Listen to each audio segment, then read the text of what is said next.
Looks so young. Makes me really want to buy it.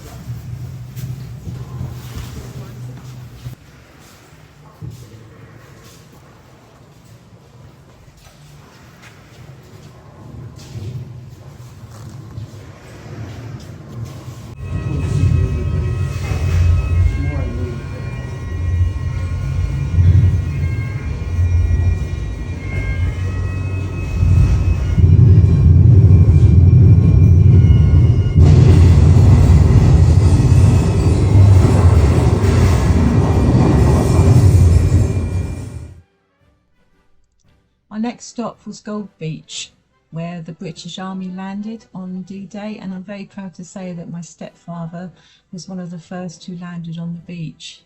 His name was George William Bishop, and he has written an account of what happened, and I'd love to read it to everyone.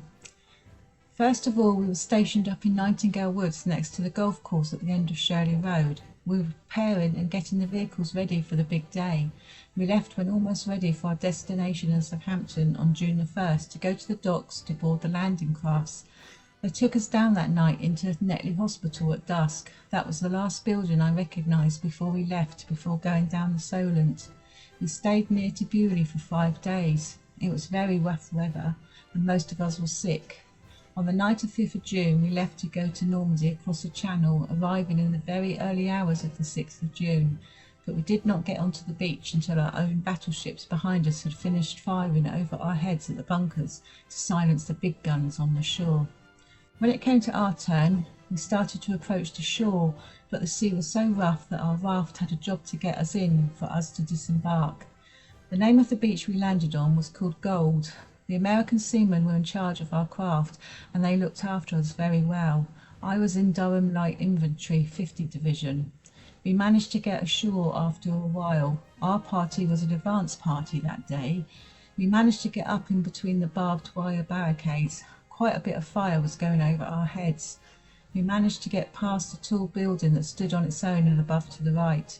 We managed to get inland and took to the cornfields to keep away from the minefields, as nearly all the roads were mined. We ran into quite a bit of fire along the way. We went about 12 to 14 miles that day. It was a very long day, and I shall never forget it as long as I live. We certainly put up with a lot.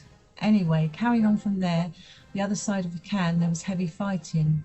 One big orchard we were in, our tanks were back to back, facing outwards, firing at the Germans, who were coming towards us in their tanks and on foot by their hundreds.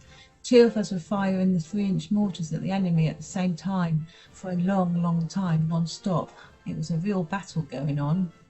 They were actually filming the battle from our own tanks, and after the war they showed this film of D-Day in the cinema. This was the last time this film would ever be shown, as it was put in a capsule and buried in the ground for the future.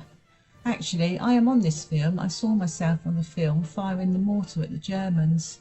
We did stop the Germans and drove them back. Those that were left, as a lot, were killed that day. A week after that, I was sent back to England, so that was the last action I was in. I was 21 then. I am 71 years age now and struck down with Parkinson's disease. This is a battle I can't win, but I will try to put a brave face on it.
Nice.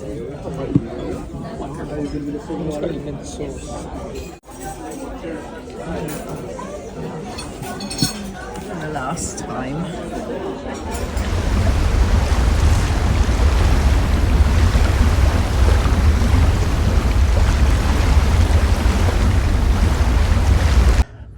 So there we go, the suitcases are packed.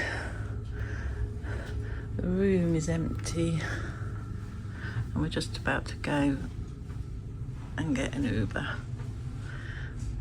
It's been a great room, just enough for the two of us. Deck 11, which was quite a good place. Not too high and not too low. And we really never felt much movement at all. Nice big telly there.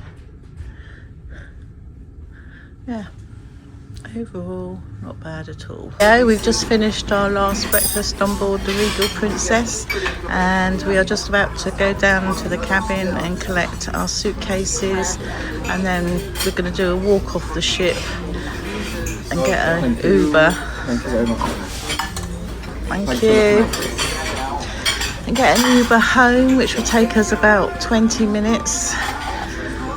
And then that's it, end of the holiday. It's been a great holiday, exhausting, but lots of fun. So we will see you on our next cruise.